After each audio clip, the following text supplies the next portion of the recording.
Hi, I'm Hazel. It's Saturday once again, which makes it time to catch up on the WoW news of the week, what I've been up to, and answer some of your questions.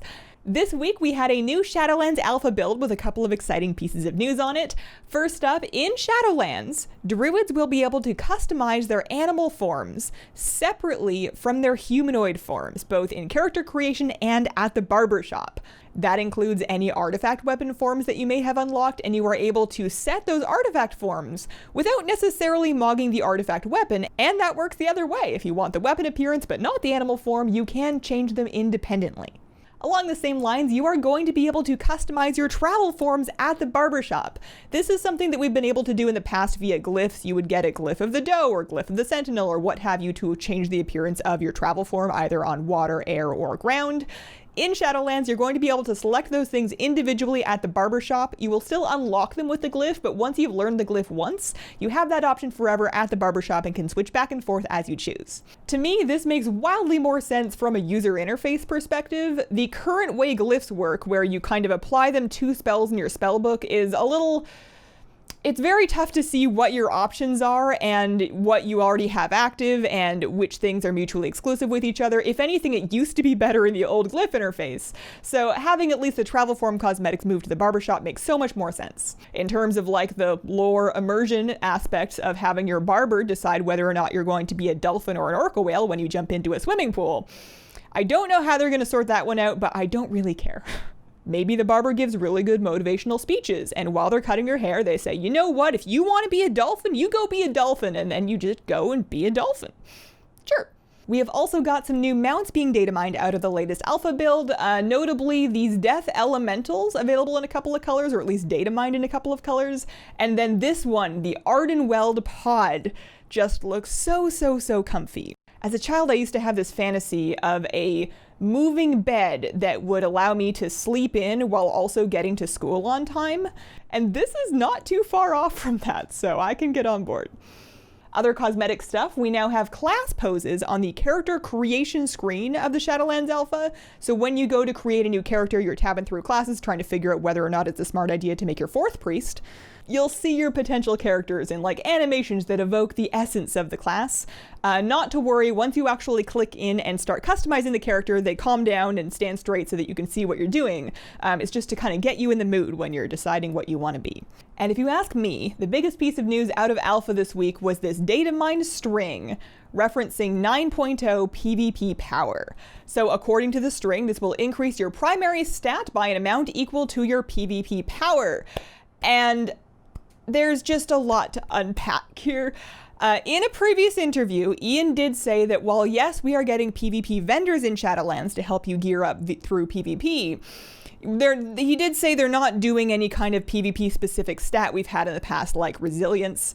I have every finger and most of my toes crossed that this is another instance of them changing their mind, a la Blue-Eyed Blood Elves. I want this so very much. I'm gonna rant for a second, so just skip ahead to the next time code if you don't really care about PvP gearing. I won't judge you, we're still cool.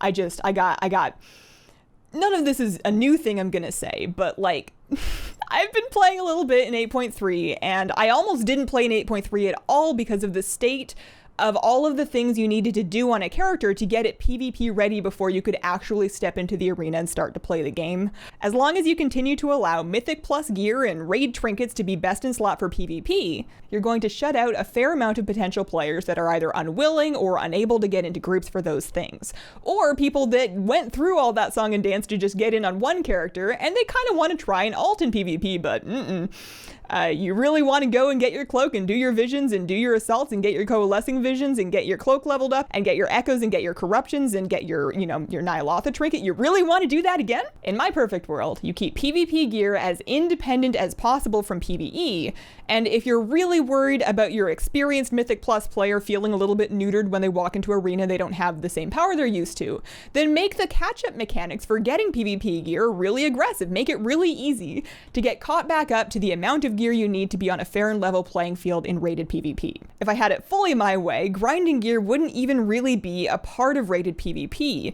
It's not that I don't like playing the game to get gear, I think that's a very important part of the PvE experience. In a raid, gear is one of the central motivating forces, it's part of your progression path, and there's an expectation that as long as you keep plugging away at PvE, your sheer persistence will eventually gear you up to the point that you can overcome whatever you're stuck on and keep progressing. Now in PvP, as the name states, you're fighting against other players, so the progression is different. You're not gearing up just so that you can climb up the rating because you got your item level up. The progression in rated PvP, and I should be clear, I'm not really talking about world PvP, and I'm not really talking about unrated battlegrounds either. The progression in rated PvP comes from practicing and getting better and becoming a better player so that you can increase your rating and earn all of the stuff that comes along with that. You are not guaranteed to be successful in PvP without getting better. If you want to plug away forever at the same skill level, that's totally fine, and that's going to be grinding up your honor level for honor level cosmetics, but that's not getting you anywhere in rating, and nor should it. So when you have PvE gear be the best thing to use in PvP, as we have right now, you end up with a current situation where the very top end players are still the best players, but you're just forcing them to jump through a bunch of arbitrary and completely unrelated hoops before they get to play, and then at the middle and lower levels, it becomes less about your skill and more about your rate or IO. Ideally, PvP is something that is easy to get started with to get more people in the door, and then the challenge of it and the progression of it is trying to master it over time. I really hope that this change is actually happening, and I'm just ranting about problems that we've already fixed. Fingers crossed. Pretty please.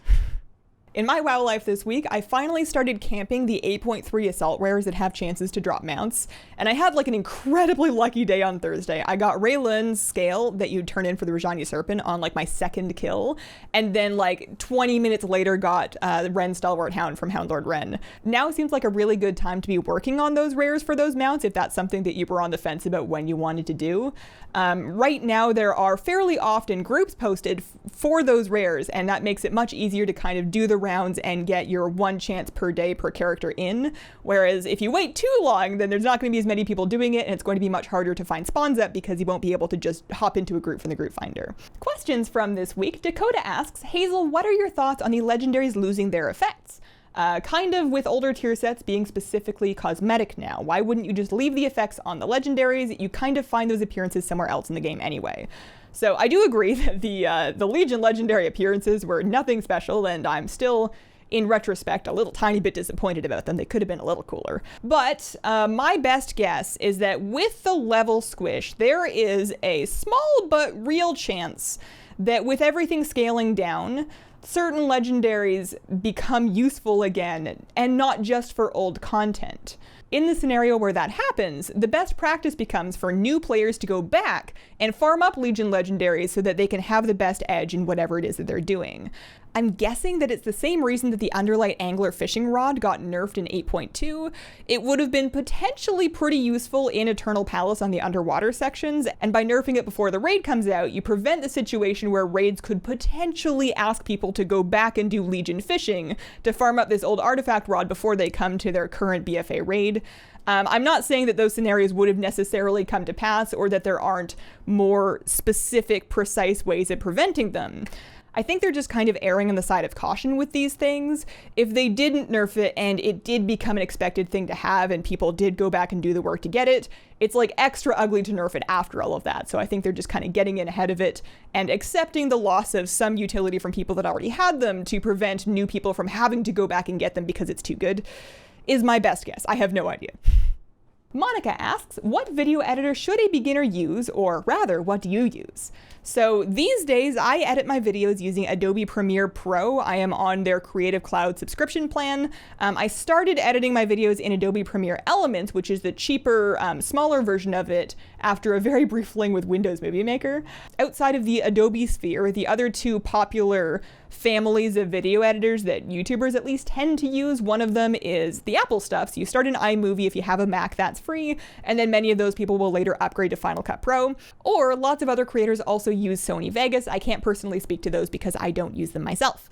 I think it's going to depend on your budget and pricing and basically how much you're comfortable and wanting to spend. If you're looking for free, you have iMovie on a Mac if you have one of those, or if you don't, DaVinci Resolve is available. If you are looking for a sub fee, Premiere Pro starts at $21 a month, Premiere Rush starts at $10 a month, or for a one-time fee, Premiere Elements is $100 or $70 on sale, and you can expect to pay something pretty similar for a copy of Sony Vegas. I don't know if I've ever met anybody that's 100% happy with their editing software 100% of the time. I think you just kind of gotta pick your poison. And that has been my week. Thank you very much for watching. If you have a question that you would like me to answer on one of these videos, please leave it in the comments of the most recent news video. Thank you so much for watching and have a wonderful, wonderful day.